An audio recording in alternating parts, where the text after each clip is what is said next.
Namaskar.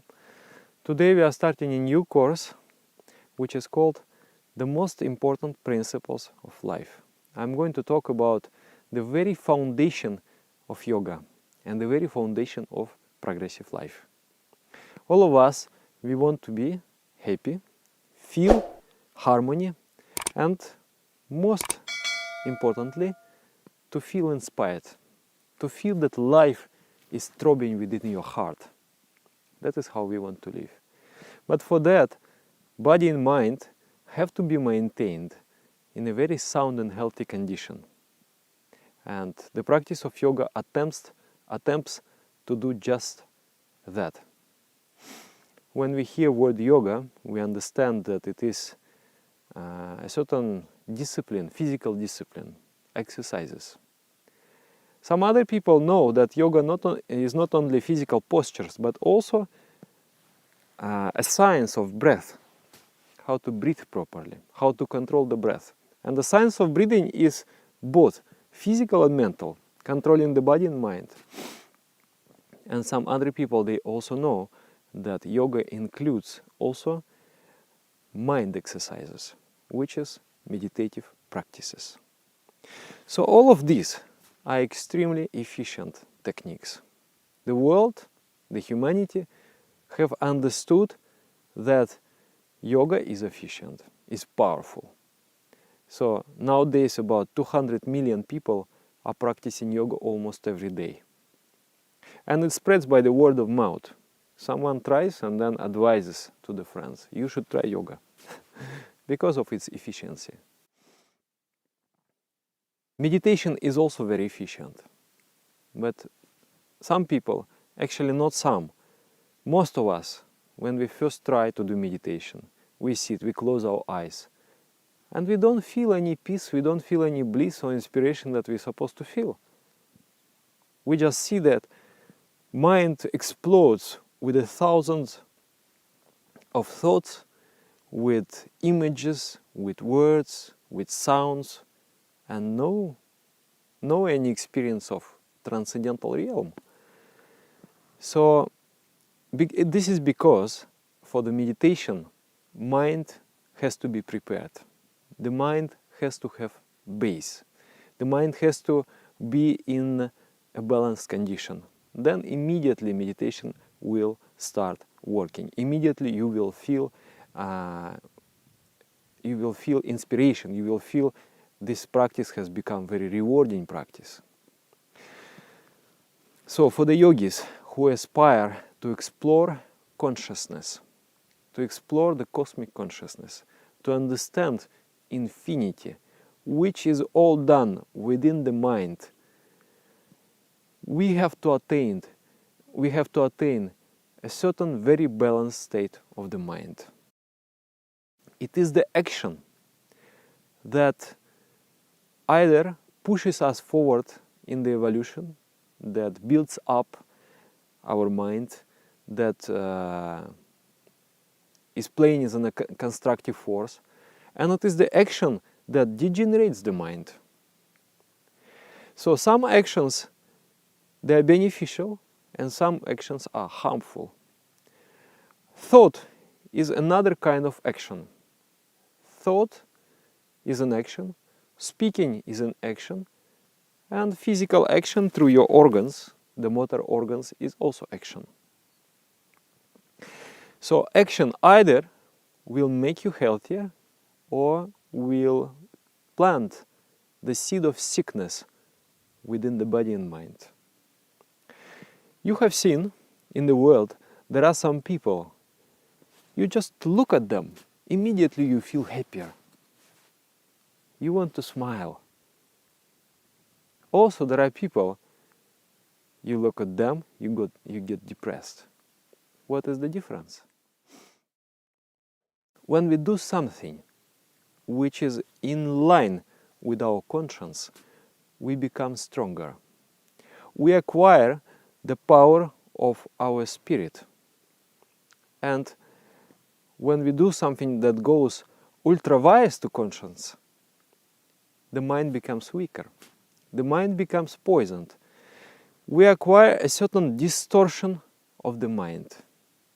that distortion, if it is just one distortion, disturbs a little. And if there are many distortions, it creates, this world becomes a hell. It becomes a place of suffering. So as we grow up from childhood to old age, it depends on what patterns of behavior we adopted. Either we grow into divine beings, or we slowly degenerate into the hellish creatures. And it all depends on the actions that we do, on the thoughts that we think. For example, if I lie, if I distort the truth, my mind, for a moment, has to become very crooked. It has to become like this. And that mind is no more in contact, is no more in connection with the straight spirit. The spirit, the spiritual part of us is very straight. It is not, it is based on truth. It is the supreme truth.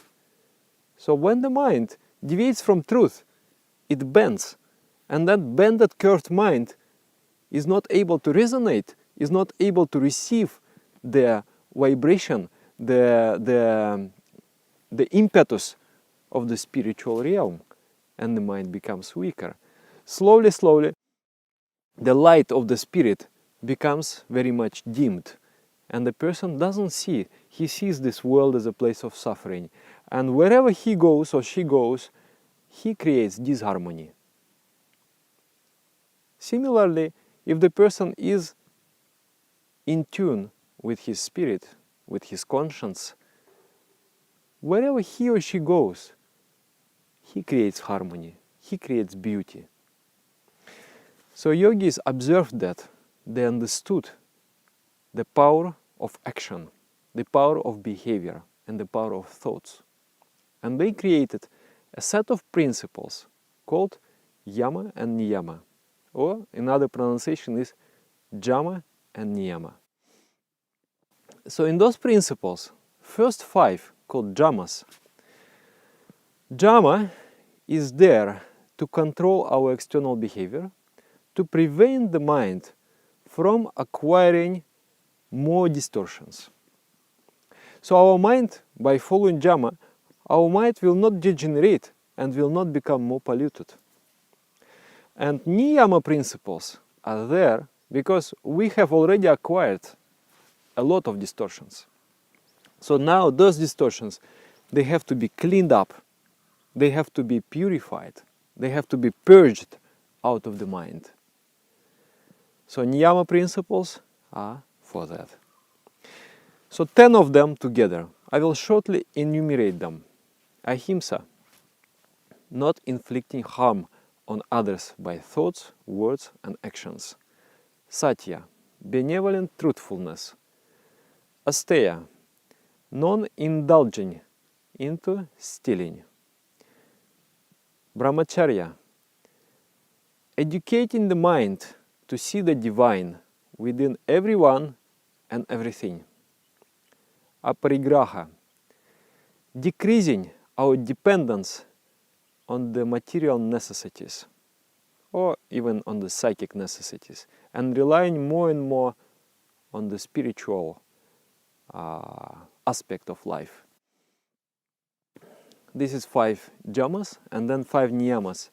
Shaucha, purifying the mind and the body. Santosha, learning how to live with contentedness, how to be happy with what we have. Tapa, enduring hardship to elevate our own minds and to help elevate the minds of others. Svadhyaya, studying, trying to understand the world and our position in it. Studying the spiritual science, studying the material science, and trying to find the truth. And then finally, Ishvara Pranidhana, accepting the ultimate reality as the final source of our happiness, and establishing,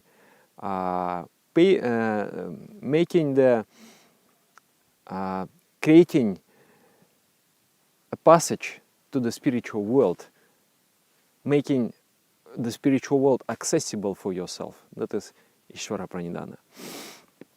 So these are 10 principles.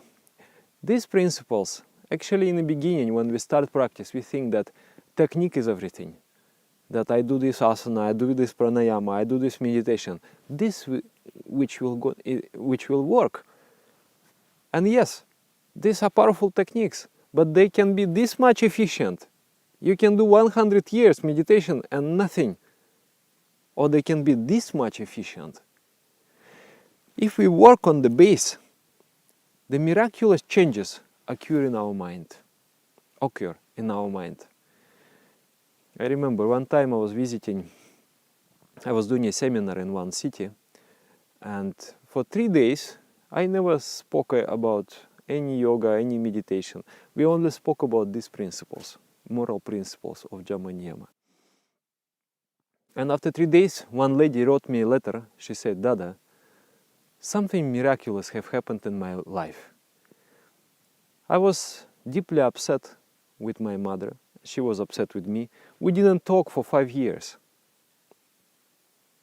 At my work, also, I had very bad relationships. I didn't even start to apply these principles that we talked about, but I started to think about them. And the flow of my mind changed. All of a sudden, an attraction occurred between me and my mother, and we came to some sort of peace. We started to talk, and our relations start to improve. What is this? How does it work?" I have observed many miraculous transformations.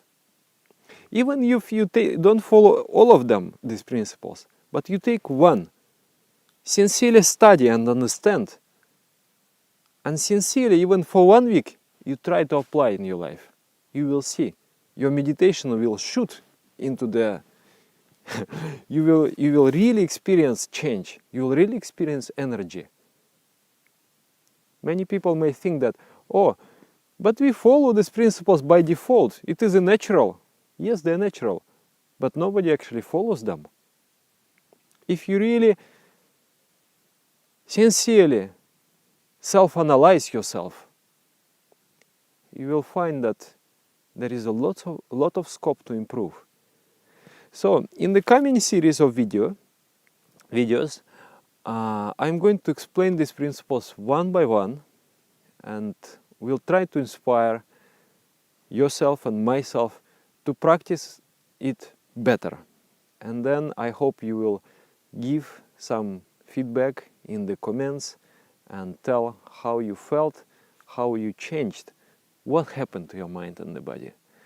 And once again, that we should demonstrate, we should prove that these principles are very, very important. Yeah, thank you very much for watching, and you can subscribe to this channel. I will also be very grateful if you share this video. Who knows, maybe someone will receive it in proper time and someone will awaken and his life will take other, more positive direction. Thank you very much.